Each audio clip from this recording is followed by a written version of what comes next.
Chapter 2. Kate. The crystal chandelier cast prismatic rainbows across the dining room, but Katherine Whitmore felt like she was drowning in its light. Another corporate dinner?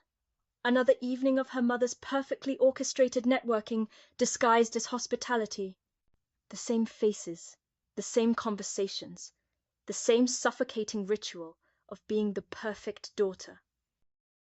"Kate, darling, you simply must tell Mrs. Blackwood about your volunteer work at the Children's Hospital," her mother chirped from across the table, flashing her well-practiced smile. Kate obliged with ease, reciting the approved version of her twice-monthly visits, while Mrs. Blackwood nodded with the kind of interest reserved for tax-deductible activities. Around the table, 24 guests picked at their salmon and pretended to care about each other's charitable endeavors. "At least the wine is decent," Viv Ashworth murmured beside her, taking a sip from her glass, with the kind of refined boredom that came with 5 generations of old money. "Though I do wish your mother would stop seating me next to the pharmaceutical lobbyist. The woman has no sense of proper dinner conversation." "Better than my placement," Madison Cross whispered from Kate's other side, her political instincts already mapping the room. "I'm between Dad's campaign manager and some tech mogul who keeps explaining cryptocurrency like I'm 12. Chloe giggled from across the table, somehow managing to make even fake laughter sound genuine. "At least you don't have to listen to venture capitalists debate the disruption potential of artisanal dog treats."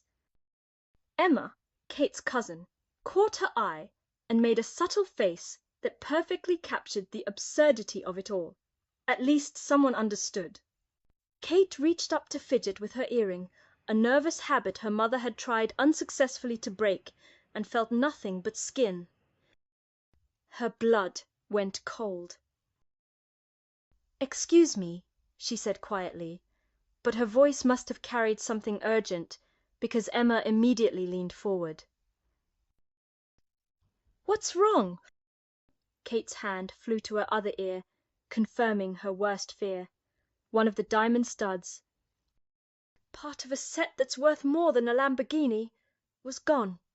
"My earring," she whispered, and the words felt like a confession of murder. The reaction was immediate. Viv set down her wineglass with military precision. Madison's political poker face cracked into genuine concern. Chloe's perpetual smile faltered. Emma was already pushing back her chair. "When did you last?" Madison started. "I don't know," Kate interrupted, panic creeping into her voice. "I don't remember checking. Mother will absolutely." She couldn't finish the sentence. Her mother's reaction to losing a family heirloom at a corporate dinner would make the Spanish Inquisition look like a friendly chat. "Okay, we're going to find it," Emma said with the kind of calm authority that made Kate remember why she loved her so much. "It has to be here somewhere." What followed was the most surreal treasure hunt of Kate's life. 5 daughters of the American elite, dressed in designer gowns, crawling around a formal dining room, while their parents discussed merger opportunities and political campaigns. "Check under the sideboard," Viv directed with the strategic mind that had helped her family maintain their fortune for over a century. "I've got the area by the windows," Madison called out, her campaign training making her naturally methodical. Chloe recruited 2 of the younger male guests to help move furniture, somehow making it seem like a delightful party game rather than a crisis. But the dining room yielded nothing.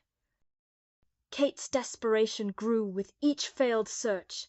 She approached every server she could find, describing the earring with increasing urgency. The responses were uniformly polite and unhelpful. "No, miss." "Sorry, miss."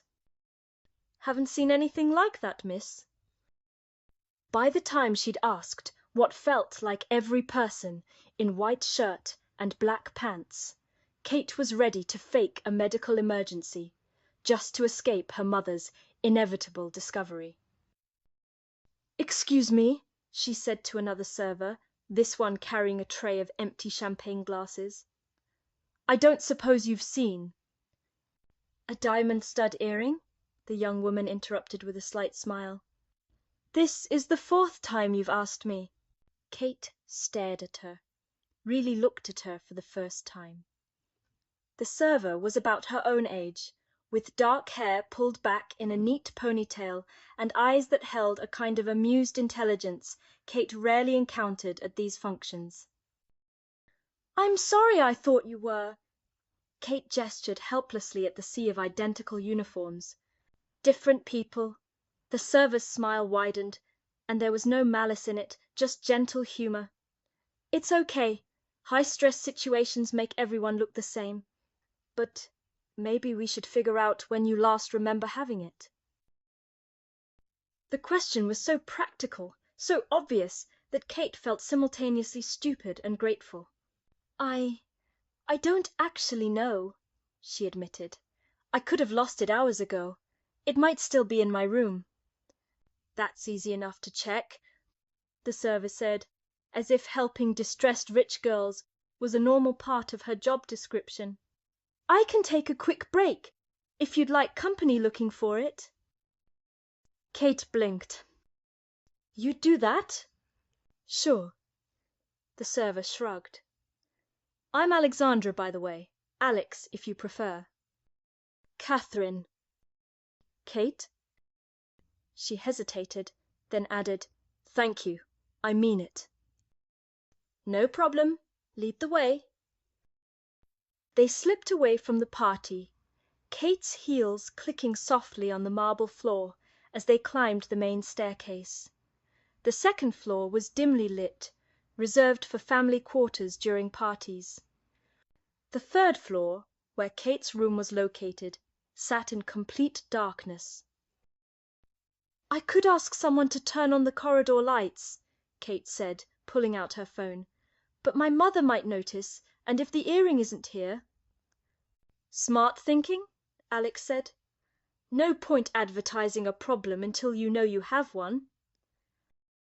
Kate activated her phone's flashlight, and together they headed up the final flight of stairs into the quiet darkness of the 3rd floor.